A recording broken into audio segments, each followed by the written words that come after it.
Le ha dado vida a la mayoría de los personajes más simbólicos del cine. Vito Corleone. Jake LaMotta. Travis Bickle. ¿Me hablas a mí? Robert De Niro no es un actor común. Él se ha colocado en los extremos más peligrosos para personificar sus papeles. A las otras personas del elenco le preocupó que él pudiese realmente morir. Y su dedicación feroz hacia sus películas se ha esparcido fuera del plató de grabación. Empezó a gritarme por teléfono. Mi pensamiento anonadado fue, el tipo de toro salvaje me está gritando. ¡Qué genial! Después de más de 70 películas, De Niro ha sorprendido a las audiencias con sus interpretaciones tan asombrosamente reales. Es difícil decir cuándo es el hombre y cuándo es el actor. Estuvo tan intenso en esta película que piensas que consiguieron realmente a una persona que conduce un taxi y está al borde de la locura. Actor del método, artista intransigente, leyenda del cine. De Niro es realmente una superestrella.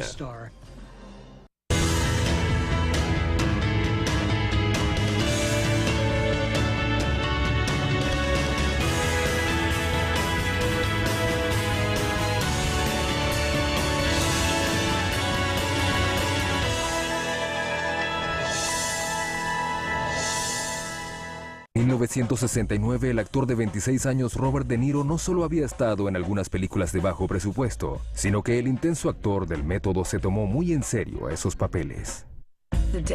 La dedicación, el perfeccionismo lo tiene en cada pequeño detalle. Todo tiene que estar completamente perfecto. Cuando trabajó junto a la actriz Shelley Winters en la película de Roger Corman, Bloody Mama, De Niro mostró qué tan lejos llegaría por un papel. Para hacer una película pequeña y modesta, se la tomó con mucha seriedad. Él interpretaba a un adicto a las drogas, así que decidió perder peso y solo tomar agua. Perdió cerca de 13.6 kilogramos hasta el punto de que Roger Corman y las otras personas del elenco se preocuparon porque realmente pudiese morir. Preocupada por su salud, su coestrella y amiga Shelley Winters confrontó al fervoroso y joven actor. Shelley Winters estaba convencida de que él iba a morir. Y pienso que la famosa línea que le dijo, sabes, es un buen papel y una película es importante, pero no vale la pena morir por ella. Y De Niro le dijo algo como, por supuesto que sí. Para Robert De Niro, el arte exige un compromiso inquebrantable. Una lección que aprendió a muy temprana edad. Robert Mario De Niro hijo nació el 17 de agosto de 1943, hijo de Robert De Niro padre y Virginia Admiral en la ciudad de Nueva York. Robert De Niro creció en el corazón de la bohemia Greenwich Village en Nueva York en los 40 y 50. Greenwich Village era como esta especie de epicentro del jazz, el arte y la literatura, y fue como el ancla para gran parte de la cultura. Muchas veces estuvieron rodeados de Tennessee Williams, Jackson Pollock. Estas eran personas que de niño él había visto y probablemente sembraron en él la inquietud de vivir una vida de artista. Definitivamente, él fue estimulado por estas vidas. Él fue influenciado por su padre y su arte lo llevaba en las venas. Ciertamente, hasta el día de hoy sigue siendo una parte muy importante de su imagen. El trabajo de mi padre tenía cierto elemento romántico, muy emocional, ingenuo y sofisticado al mismo tiempo. Él tenía un estudio en Soho, ahora muy de moda, pero en aquel momento era como estar en Siberia, estar en Nueva York. Sus padres se separaron amigablemente cuando él tenía 2 años, así que veía a su padre casi regularmente, pero por periodos largos era solo él y su madre. Tenía un apartamento en la calle 14, fui a la casa de su madre, ella era una mujer generosa, muy dulce, era una mujer sencillamente agradable. Robert se quedó con su madre, pero Robert padre siguió ejerciendo una profunda influencia. De hecho, fue su padre quien introdujo a Bobby en la profesión que consumiría su vida adulta. Él lo llevaría al cine. Es ahí donde vería a Marlon Brando en la gran pantalla, Greta Garbo, gente que en cierta forma lo inspiraron. Cuando regresaba a casa después de haber visto las películas con su padre, le actuaba a su madre. Era algo, una actividad familiar agradable, alegre. Entonces un nuevo empleo de su madre le abriría un mundo nuevo a De Niro. Ella tenía que ganarse la vida e hizo trabajos, y creo que uno de esos fue afuera del plató imprimiendo y escribiendo cosas por el estilo. Uno de sus clientes fue la nueva escuela y como intercambió por el trabajo que hizo, su hijo podía tomar clases de actuación. Tomaba clases gratis los fines de semana en el mismo escenario donde Marlon Brando actuó y fue donde le picó el gusanillo de la actuación. Su primer momento sobre el escenario fue al interpretar el león cobarde en una producción del Mago de Oz. Fuera del escenario, De Niro desarrollaba una personalidad bastante diferente a la mostrada ante las cámaras. De niño, Robert De Niro era una suerte de solitario, una suerte de chico de tipo introvertido, pálido. Le decían Bobby Leche porque su piel era muy pálida, simplemente un chico ensimismado. Era un sujeto de bajo perfil, nunca hablaba. Como estudiante de secundaria de 16 años, parecía importarle poco sus estudios. No le iba bien en la secundaria y lo sabía porque no le interesaban mucho las materias que le estaban enseñando, así que básicamente estaba a punto de reprobar la secundaria. Sus calificaciones no eran buenas. Él se quedó atrás en un punto. Le dieron la oportunidad de repetir el año o cursar en la escuela de verano. En su lugar, Bobby decidió dejar la escuela y dedicarse por completo a la actuación. Me dijo, me voy a la escuela de actuación. Yo no entendí, no sabía nada de eso. Cuando nacías en ese vecindario en aquella época, ¿a quién le importaba la actuación? Aunque sus amigos se mostraron escépticos, sus padres lo apoyaron. Ellos apoyaban lo que fuese que yo quisiera hacer, especialmente si era en las artes. Ahí fue cuando se inscribió formalmente en clases de actuación con las leyendas Stella Adler y Lee Strasberg. Adler y Strasberg eran veteranos altamente respetados, tanto en los escenarios como en la pantalla grande, instructores venerados que enseñaban una forma absorbente de actuación llamada el método. La actuación del método es donde se hace un esfuerzo por mantenerse en el papel de manera continua, experimentar la vida a través de ese personaje, esté encendida o no la cámara, estés o no en el escenario. No se trata de la actuación, tú vives el papel. Si eres un corredor de maratones, tú corres un maratón. El momento en que se inicia en el método fue como un viaje en cohete hacia la luna. A él le encantaba aprender, no le alcanzaba el tiempo para estudiar, era en lo único que él pensaba. Había intensidad, pasión, compromiso. Él compraba cosas en tiendas de ropa usada, chaquetas, sombreros, para crear estos personajes y realmente investigarlos. Stella Adler y los otros profesores que tuvo De Niro al principio tuvieron la impresión inicial. Pienso que este joven es el próximo Marlon Brando. Después de 3 años afinando sus habilidades bajo la guía de Adler y Strasberg, De Niro, de 19 años, empezó a presentarse en audiciones. Sus primeros éxitos vendrían de un encuentro accidental con otro aspirante al mundo del cine. De Niro está en New York y se presenta a audiciones para todos esos distintos papeles, básicamente yendo para todo lo que le permitiera poner su nombre ahí y llegar a ser reconocido. El nombre de ese joven estudiante de cine de 23 años era Brian De Palma. Estaba trabajando en un proyecto estudiantil, una comedia llamada The Wedding Party. Él hizo una audición para De Palma, entró e hizo una lectura y tal vez fue una lectura perfectamente buena para el papel, pero él pensó que no lo era, pensó que estaba mal, así que dijo, denme 20 minutos. Salió de la habitación y ellos estaban esperando y estaban listos para llamar a la próxima persona. Luego De Niro abre la puerta abruptamente, metido en el personaje, e hizo una lectura que los dejó completamente sorprendidos y lo eligieron. De Palma escoge a Robert para el papel de reparto de Cecil, en la comedia acerca de un joven comprometido que conoce a sus futuros suegros.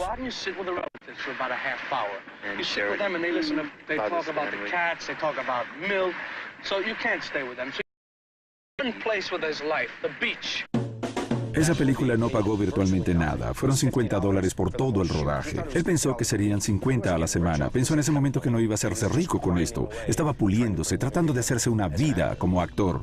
Pudo no haber sido una gran oportunidad. Todavía para De Niro era un comienzo. A los 19 años podía llamarse a sí mismo un actor con trabajo. No pasó mucho tiempo para que le ofrecieran un papel en la película más grande de la década. Pero él lo rechazó. Nacido en una familia de bohemios en la ciudad de Nueva York, Robert De Niro dejó los estudios de bachillerato en busca de una vida como actor, pero ese papel al inicio de su carrera, en una película de poco presupuesto llamada The Wedding Party, no ayudó mucho a su carrera. Las cosas para De Niro no fueron tan fáciles como la gente piensa. Él no nació hecho superestrella, empezó sencillamente a actuar. Al principio, mucho trabajo duro. Él quería ser reconocido, se presentaba en las audiciones para todo lo que posiblemente pudiera hacer. En 1969, Robert, de 26 años, había aparecido en algunas películas oscuras, incluida una segunda colaboración con el director Brian De Palma, un drama casero llamado Greetings. Tampoco causó gran impacto, pero a un papel más importante le llegaría a cortesía de un antiguo compañero de clase. Uno de sus compañeros de estudio era amigo de la actriz Shirley Winters. Ese amigo de Shirley le dice, tienes que conocer a este chico De Niro. Shirley Winters era una ganadora de 2 Oscars y se hizo amiga de De Niro y de verdad fue una mentora inicial, quien lo apoyó al principio. Le gustaba ser madrina. Ella era de personalidad muy extravagante y extrovertida y pienso que le encantaba adoptar actores jóvenes e impulsarlos.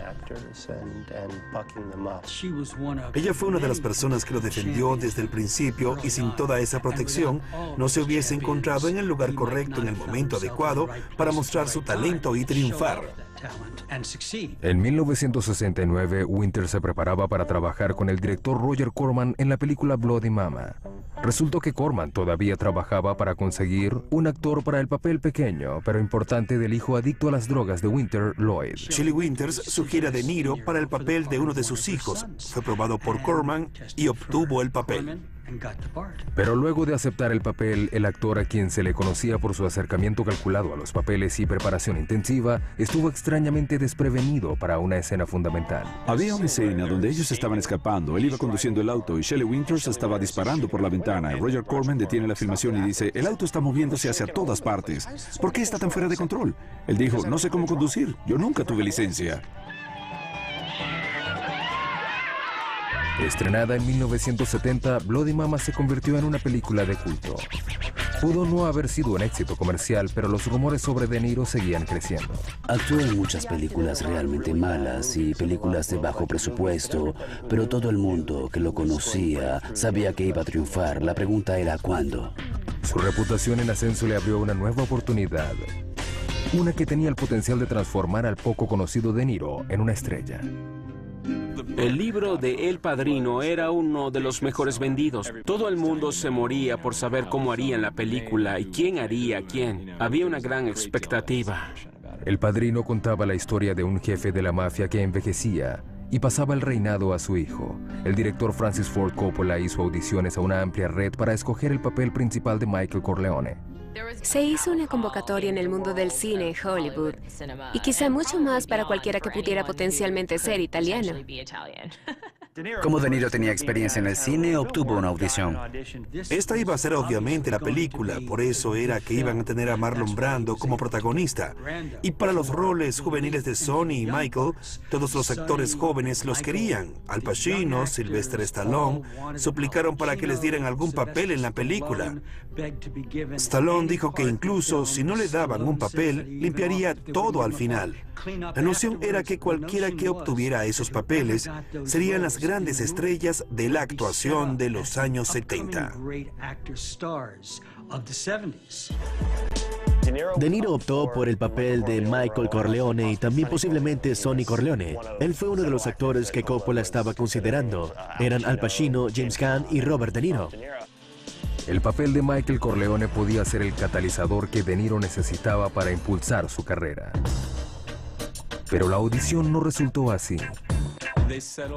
Escogieron a Pacino como Michael, escogieron a James Caan como Sonny y De Niro fue como dejado por fuera. Después de haber invertido mucho tiempo y energía y sentía que tenía mucho con qué contribuir, pero no estaba en las cartas. Coppola sabía realmente en su mente que quería a Al Pacino y a James Caan en esos papeles. Entonces cuando vio a De Niro, estoy seguro que le gustó su audición, pero él ya tenía a su Michael y a su Sonny. Le ofrecieron a De Niro un pequeño papel en El Padrino, el papel de Poligato. Era un papel de reparto aún más pequeño, no era Michael el principal, no era ni siquiera alguno que estuviera convencido a hacerlo, así que lo rechazó para hacer esta película en su lugar, The Gun That Couldn't Shoot Straight. El papel protagónico de esa película, que al momento era de Pacino, quedó libre porque él haría El Padrino, lo que abrió la opción de un papel y De Niro lo tomó. Cuando The Gang That Couldn't Shoot Straight y El Padrino aparecieron en las salas de cine, parecía que la apuesta de De Niro era un fracaso. The Gun That Couldn't Shoot Straight fue una bomba y El Padrino fue un clásico. La película se convirtió en la más grande del año, indiscutiblemente la película más importante de la década, y fue allí donde De Niro dijo, bien, a lo mejor no debía haber dejado pasar esa. Puedo imaginar que De Niro probablemente estaba un poco decepcionado. Pensó que había cometido un error, pero para él, un tipo que realmente era un actor trabajador pensó, bueno, podría tomar un papel pequeño, podría tomar el papel principal, y uno no podría criticar esa decisión, pues la persona tenía que trabajar. A finales de 1972, Robert De Niro, de 29 años, vio fracasar estrepitosamente su primer papel protagónico en una gran película. Pero un viejo conocido estaba a punto de reaparecer y poner la carrera de Bobby de nuevo en movimiento. En 1972, Robert De Niro, de 29 años, deja pasar la oportunidad de trabajar en la película más famosa del año, El Padrino. Su primer papel protagónico fue un fracaso de taquilla y su prometedora carrera había comenzado tambaleándose. Pero su vida personal tuvo un impulso en un restaurante local donde conoció a Diane Abbott. Diane Abbott era una modelo de moda muy bella que estaba interesada en todo, desde el jazz hasta la actuación. Y De Niro y ella cruzaron sus caminos. Ella era mesera en un restaurante en Nueva York y él insistía en invitarla a salir. Ella decía algo como, no, realmente no. Él se volvió cada vez más persistente hasta que ella aceptó. Había algo en su talento y su belleza que le hizo a él darse cuenta que ella era la persona con la que quería compartir toda su vida. La relación se enserió rápidamente. De Niro y Abbott se mudaron al apartamento de De Niro en Nueva York y en 1976 se casaron. Ella tenía una hija de una relación anterior y cuando se casaron, De Niro adoptó a esa niña y tuvieron también un hijo en el primer año de su matrimonio.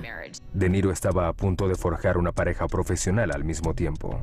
Era el amigo de Brian De Palma desde que trabajó en la película de Estudiante de Dirección en 1963. En 1972, De Palma le presentó a Robert otro cineasta que lo ayudaría a darle forma al resto de su vida. De Palma y De Niro habían seguido siendo amigos y este le presentó a un director de 30 años de edad que resultó ser Martin Scorsese.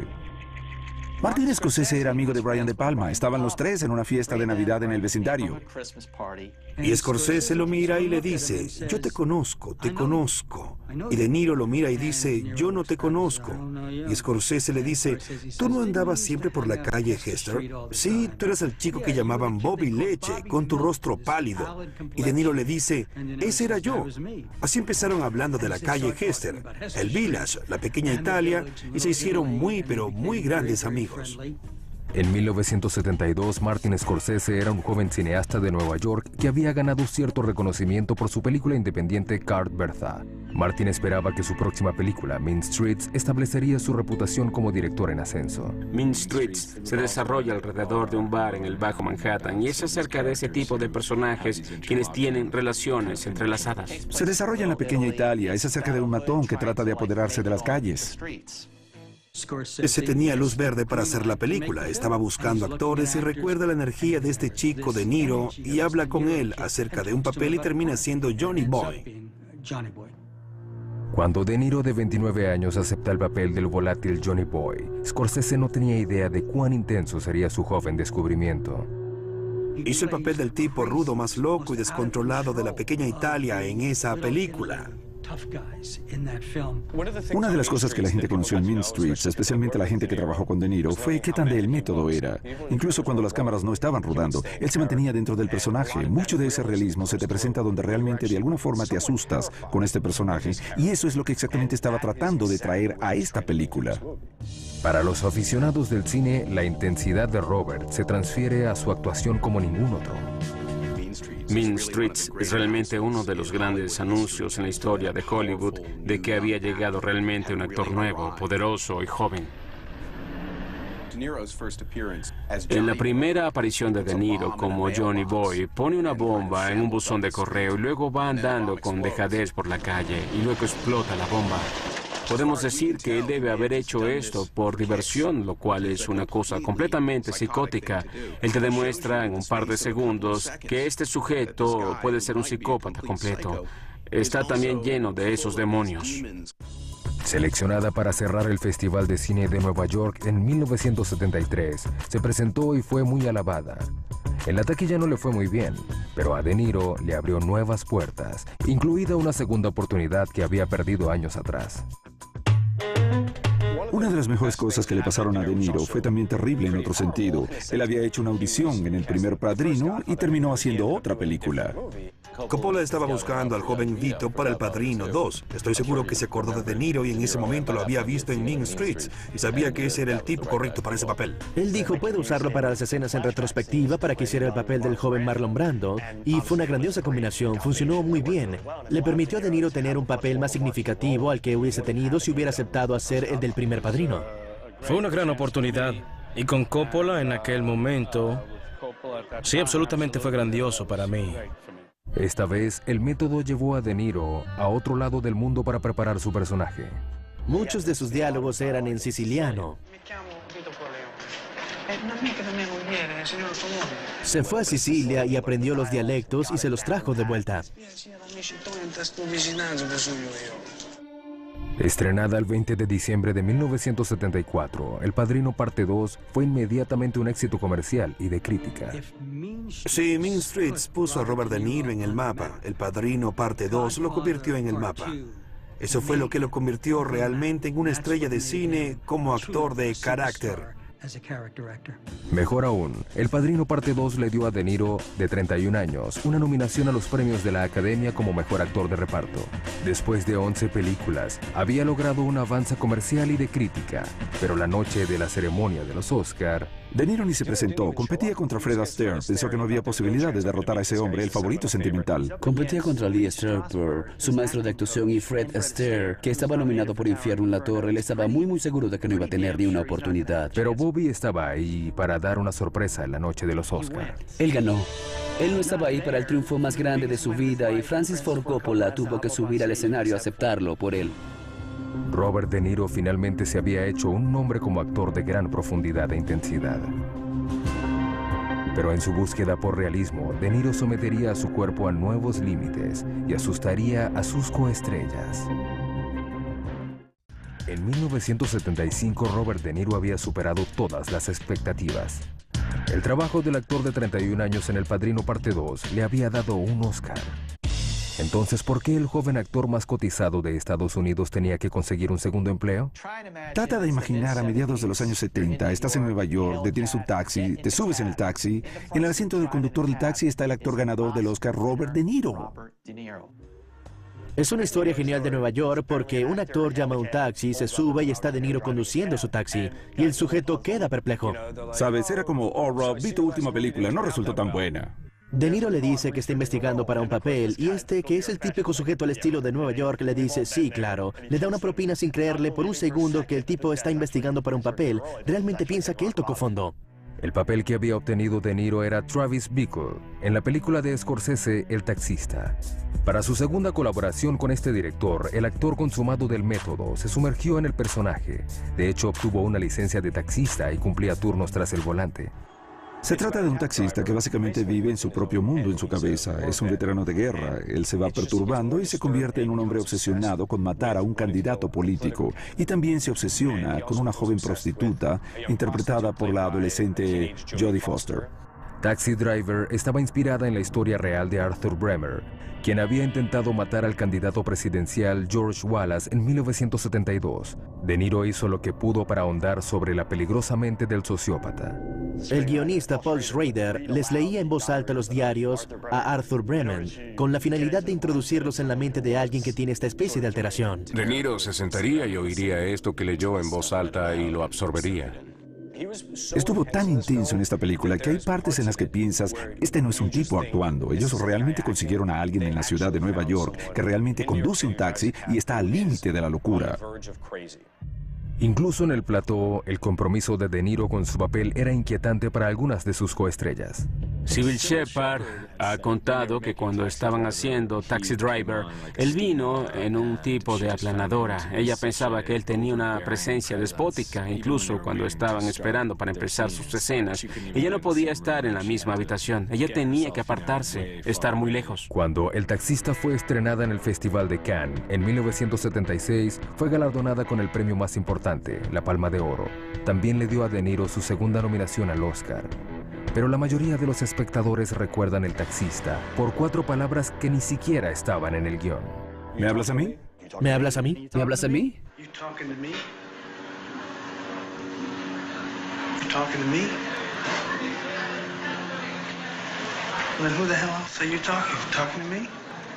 El guión decía algo como Travis Bickle se mira al espejo y eso era todo. Y luego ellos lo construyeron sobre eso. Hay 2 versiones de la historia. Una que él estaba usando una vieja técnica del método, según la cual repites una línea una y otra vez con distintas inflexiones de la voz para tratar de hacerlo correctamente.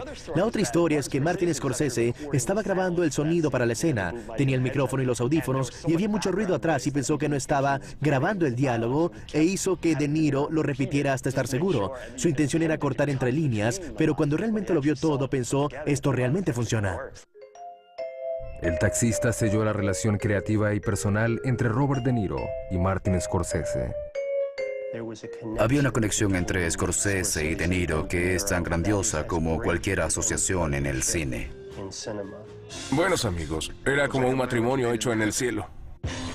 A finales de los 70, De Niro se separó de Scorsese para El francotirador y obtuvo su tercera nominación al Oscar. Pero Robert regresó a Marty en 1978 con un proyecto fuera de lo común.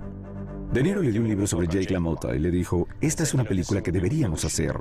En aquel momento Scorsese no vio en él una historia, no entendía por qué haríamos esta película, y con el tiempo De Niro realmente lo convencería, demostrándole De Niro que no solo se involucraba como actor, sino que escogía cosas como productor. De alguna forma, De Niro ayudó a crear posiblemente la que es la mejor película de los años 80. Toro Salvaje es una historia acerca de Jack LaMotta, un boxeador premiado en los años 40 y 50. Es la historia de la caída de un hombre, de su propia locura dentro de su cabeza. Después de los cambios perturbadores de De Niro en El taxista, sus nuevas coestrellas estaban inquietas. Yo había visto El taxista, pensé que él estaba loco. Pensaba, oh Dios mío, me asusta. Cuando obtuve el papel, siempre me dio la sensación de seguridad. Una sensación de confianza, siempre se aseguró de que yo estuviera bien. Pero esa sensación de seguridad fue puesta a prueba cuando las cámaras empezaron a rodar en 1979. Estaba haciendo una escena con él y empezó a hablarme. Se volteó y debí haberlo sabido cuando vi caer su hombro. No le puse atención porque estaba entrenada a mantenerme en el personaje todo el tiempo. Me golpeó tan fuerte que creo que mi cabeza pegó contra la pared. Yo no estaba esperando eso. You hear what I said? You don't ever have any disrespect for me. You hear what I said? You hear what I said? Yeah. All right, go in there. Te recuperas de pronto. Si estabas distraída, te recuperas de pronto. Pero después me dijo, ¿estás bien? ¿Todo bien? Yo jamás olvidaré la mirada de sus ojos. El miedo que sentí en ese momento. No sabía quién era este hombre. Era Jake LaMotta y yo no sabía de qué era capaz ese hombre. Esta vez el actor del método llegó a nuevos extremos cuando puso a prueba los límites de su propio cuerpo. En las escenas de boxeo de Toro Salvaje ves la sangre, el sudor, cosas volando, golpes cayendo. Él se entrenó físicamente para hacer este papel. Él tenía la mente de un boxeador, estaba en perfecta forma. Hicimos las escenas de peleas primero, y si te ibas en el auto con él a casa, él se bajaba a mitad de camino y corría el resto. Era muy dedicado. En cuanto su personaje iba decayendo, De Niro fue pasando por una transformación igualmente sorprendente. Aumentó 13 kilogramos para interpretar al viejo y gordo Jake LaMotta. Dejaron de filmar Toro Salvaje para que De Niro pudiera ganar todo este peso. Se estaba enfermando literalmente por la comida.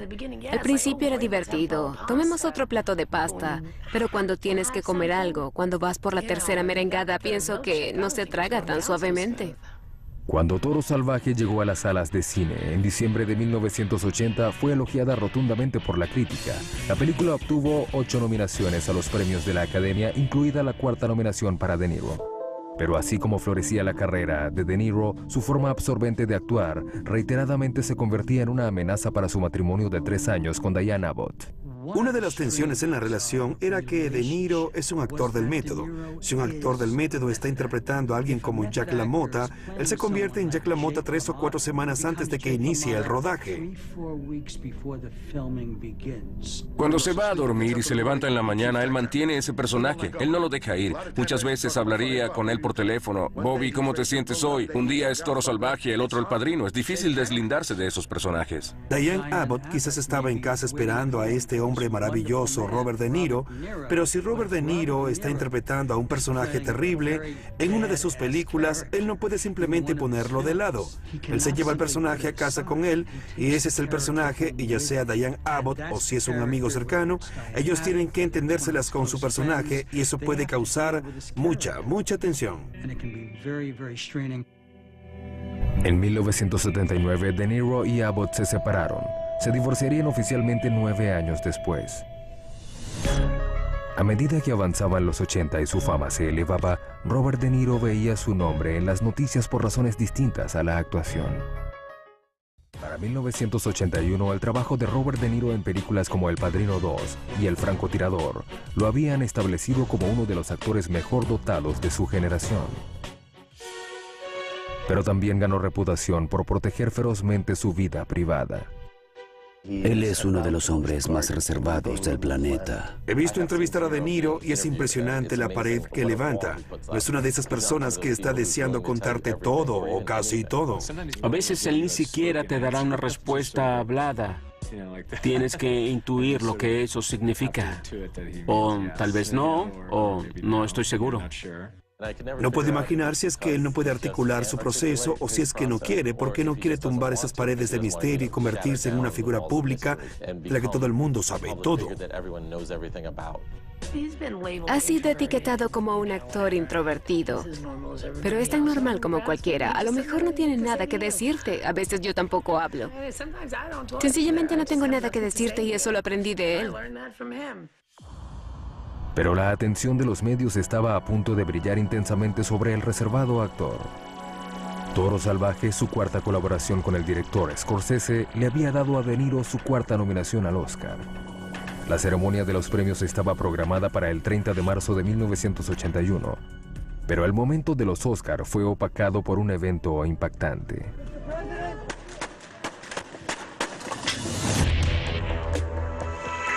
A las afueras del Hotel Hilton en Washington, al presidente Ronald Reagan le disparó un hombre solitario de 25 años, perturbado mentalmente, llamado John Hinckley. Se supone que la ceremonia de los premios de la Academia se realizaría ese día, pero la pospusieron porque al presidente Reagan le habían disparado. La ceremonia fue reprogramada para el día siguiente. Mientras De Niro viajaba para el Dorothy Chandler Pavilion de Los Ángeles, él no tenía ni idea de que su invitación al Oscar y el titular más grande estaban a punto de encontrarse. De Niro se presenta a la ceremonia de los premios de la Academia y no se da cuenta de que el conductor del auto y los hombres que tiene alrededor son del FBI.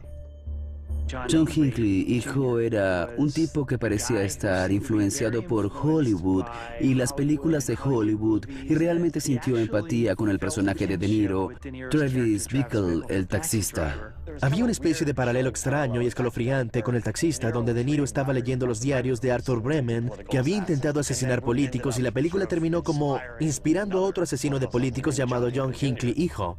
John Hinckley, quien resultó ser uno de los fanáticos más grandes de la película, la había visto varias veces y se obsesionó con Jodie Foster, y posiblemente inspirado por la violencia de la película, decide que le dispararía al presidente. Esa sería su forma para demostrarle su amor verdadero por Jodie Foster. Pero esa noche De Niro no se había dado cuenta de la conexión entre el taxista y Hinckley. Justo después de que se paró en el podio al recibir su Oscar por Toro Salvaje, alguien le dijo: «Oye, ¿qué piensas de Hinckley, que fue inspirado por el taxista para asesinar a Reagan?» Y él trató de responder la pregunta. Sencillamente dejó caer el micrófono y se fue. Pero no sería la última vez que De Niro se encontraría, sin desearlo, siendo sujeto de atención de la prensa. En 1982, su vida personal fue noticia luego de una tragedia de Hollywood. Robert De Niro y James Belushi eran amigos porque hubo un momento en su carrera que estaba grabando entre Nueva York y Los Ángeles y tuvo su residencia temporal en el Chateau Marmont. Cuando estuvo viviendo ahí, veía a Belushi todo el tiempo y solían salir. Nació la amistad porque eran dos grandes talentos del cine en ese momento. Uno de los más grandes actores serios del método y el otro el más grande actor cómico. Y su amistad era de respeto mutuo. En las primeras horas de la mañana del 5 de marzo de 1982, De Niro vio a Belushi en un club nocturno de Los Ángeles. Se pusieron de acuerdo para encontrarse más tarde en el Chateau Marmont, pero cuando De Niro llegó a la habitación de Belushi, tuvo una desagradable sorpresa. Estaba ahí esta mujer, Katy Smith. De Niro no quería estar cerca de ella. Él la conocía como una persona que mantenía amistades oscuras y no quería ser parte de eso, así que cuando vio que John Belushi andaba con Katy, se fue. De Niro trató más tarde de encontrar dónde estaba John y nunca le contestaron sus llamadas. Más tarde ese día, De Niro y el resto del mundo se enterarían de la noticia. El amigo de Robert, John Belushi, había muerto. Tuvo una sobredosis de drogas y falleció. Creo que solo tenía 33 años. Pero no solo fue una pérdida personal, también arrastró a De Niro a uno de los escándalos más sórdidos de la década. Katy Smith, después de la muerte de John Belushi, salió y se fue para Canadá. Ella fue extraditada por las autoridades de Estados Unidos, quienes la trajeron de regreso. Katy Smith ofreció una entrevista al National Enquirer. Ella fue citada diciendo que De Niro visitó a Belushi en las primeras horas de la mañana del día en que murió Belushi. La policía quiso hablar con De Niro, pero estaba en Italia filmando una película, así que lo que hizo fue dar su testimonio al gran jurado a través de una llamada. Es difícil para nosotros imaginarlo porque ahora las celebridades tienen éxito en el escándalo, pero De Niro, yo pienso que esa es la línea que no quiere cruzar. Además del hecho de que había perdido a quien era su amigo, lo cual es suficiente, también ser arrastrado a esta historia sórdida acerca de drogas, podía ver que para alguien así, que es tan intensamente reservado, eso realmente debe haberlo molestado. La atención pública no deseada no detuvo la carrera de De Niro. Durante el final de los años 80 y comienzos de los 90 obtuvo una nominación al premio de la Academia por Despertares y Cabo de Miedo. Pero cuando su carrera empezaba a decaer, De Niro tuvo que tomar el papel más inesperado de su vida. Robert De Niro había pasado 30 años dándole vida a algunos de los personajes más simbólicos en la historia del cine, pero se había escudado del ojo público hasta que los medios invadieron su vida privada en los 80. En 1988, después de 9 años de separación, finalizó su divorcio con Diane Abbott y empezó a salir con la modelo Doris Tukey Smith. Tukey Smith era la hermana de una diseñadora llamada Will Smith. Ella era también modelo que luego se convirtió en una especie de catadora, dueña de restaurante. Tenía una personalidad fabulosa, era extrovertida y realmente una de las leyendas reales de Nueva York. Aun cuando la pareja nunca se casó, se mantuvieron juntos por 10 años y se convirtieron en padres de gemelos en 1995.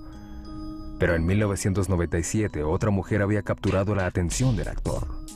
De Niro conoció a Grace Hightower cuando era la gerente de un elegante restaurante de la parte alta del lado oeste. Ella tuvo que informarle que había perdido su reservación y pienso que no se molestó con ella porque un año más tarde se la tropezó e hicieron una buena amistad. La pareja se casó el 17 de junio de 1997. Un año más tarde se convertirían en padres de un varón llamado Aaron. Mientras su vida personal se hacía sorprendentemente más complicada, a sus 50 años la carrera deslumbrante de De Niro parecía estar decayendo.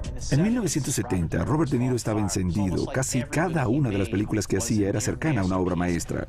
Luego en los 90 su carrera da la vuelta. Estaba trabajando mucho, pero no estaba tomando las decisiones simbólicas que solía hacer. Él todavía tuvo algunos papeles muy memorables. Cabo del Miedo y por supuesto Heat con Al Pacino. Pero realmente tenía que interpretar el monstruo de Frankenstein y el fanático. Desde la perspectiva de la crítica, mucha gente sintió que había perdido su toque.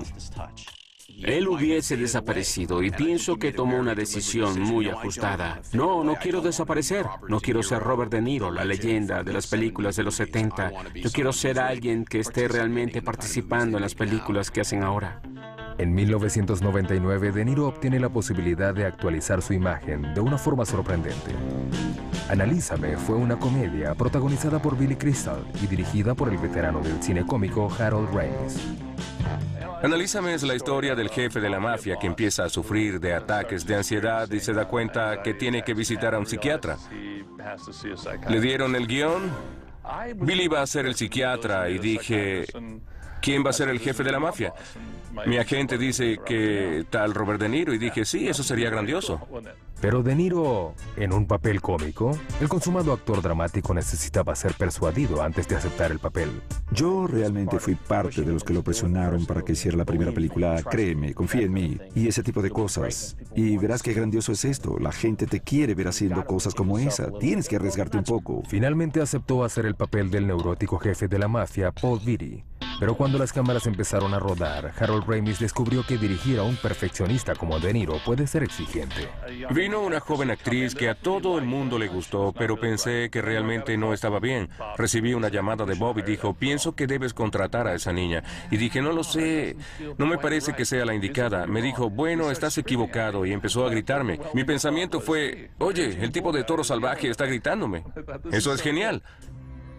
A la mañana siguiente en el plató se me acercó y me rodeó con sus brazos y me dijo, no te pongas emocional. Está bien, estoy bien. Esa fue la última vez que levantó la voz en mi presencia, pero él era tan apasionado acerca de eso y en cierta forma estaba completamente involucrado con cada simple detalle de lo que estaba pasando. La tensión de trabajar alrededor de Robert De Niro puede ser extrema, no porque sea temperamental o difícil, sino porque es bueno y toma todo muy en serio y tú quieres estar a su nivel. A veces tú ni siquiera estás dirigiéndolo, estás simplemente parado asegurándote de que todos estén tranquilos mientras él trabaja. A veces yo decía, corte, pienso que lo tenemos, estuvo grandioso, Bob, y él me decía, no, pienso que necesitamos otra.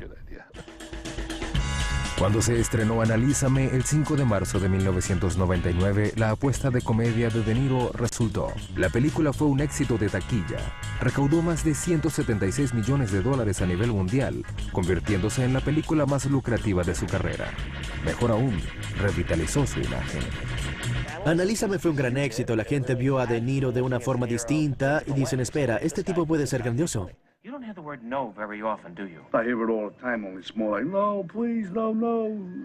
Después de Analízame y Analiza Eso, hizo Meet the Parents y la secuela Meet the Fockers, las cuales fueron también grandes éxitos de comedia para él. Meet the Fockers obtuvo ganancias de $500 millones en ventas de taquilla en el 2004, un nuevo récord para De Niro. Personalmente se llevó a casa un cheque de pago de $20 millones y la película selló su reputación como comediante. Él abordó un personaje cómico, pero lo hizo de una forma que todavía llenó de diversión su imagen. Lo interpretó por las risas. Fue una forma grandiosa de hacer la transición de un actor serio a un actor cómico. Ahora es grandioso cuando la gente dice, ah, Robert De Niro, el grandioso e intenso actor de nuestros tiempos, y la gente dice el tipo de Meet the Parents. Pero para De Niro, el final de la década de los 90 no fue solo un momento para expandir sus horizontes artísticos. Una de las cosas que De Niro ha hecho recientemente es empezar a producir proyectos por su cuenta con su compañera de producción Jane Rosenthal. Formaron Tribeca Producciones. En el Bajo Manhattan, donde vivía en Tribeca, el área que se ha convertido en una de las secciones más populares de Manhattan, él terminó desarrollándola, así como creando esta comunidad, y una de las obras principales es el Centro de Cine Tribeca. De Niro abrió el Centro de Cine Tribeca en 1998 como centro para su Tribeca Productions y para otras productoras de cine y televisión del área de Nueva York. Nueva York es mi hogar y yo preferiría siempre filmar aquí que en cualquier otro lugar. A veces tengo que ir a otros lugares por distintas razones, pero es mi hogar y estaré aquí tanto como sea posible, lo que es bastante. En el 2001, cuando los ataques del 11 de septiembre al Centro Mundial de Comercio ocurrieron justo afuera de las puertas de su Tribeca, De Niro dejó al lado los negocios. Justo después del 11 de septiembre consiguió un barco de crucero para estacionarlo justo en el Bajo Manhattan, y él y algunos de sus otros amigos, quienes tenían restaurantes en el Bajo Manhattan, alimentaron a las tropas que estaban limpiando y que se metían a través de las ruinas. Él se convirtió en una de las caras del esfuerzo para reconstruir esta parte de Nueva York. El 8 de mayo de 2002, De Niro ayudó a revitalizar la comunidad cultural del centro que había sido devastada por los ataques, al lanzar el primer festival anual de cine Tribeca. 120 días atrás decidimos lanzar un festival de cine. Nuestra meta fue celebrar el poder de hacer películas, pero lo más importante es revitalizar nuestra comunidad que fue devastada el 11 de septiembre. El Festival de Cine de Tribeca fue un esfuerzo de Niro para llevar a la gente de nuevo al Bajo Manhattan después del 11 de septiembre y escaparse al cine y no tener que pensar acerca de lo que pasó. Él no se promocionó a sí mismo ni a sus películas, pero realmente ayudó a esta ciudad.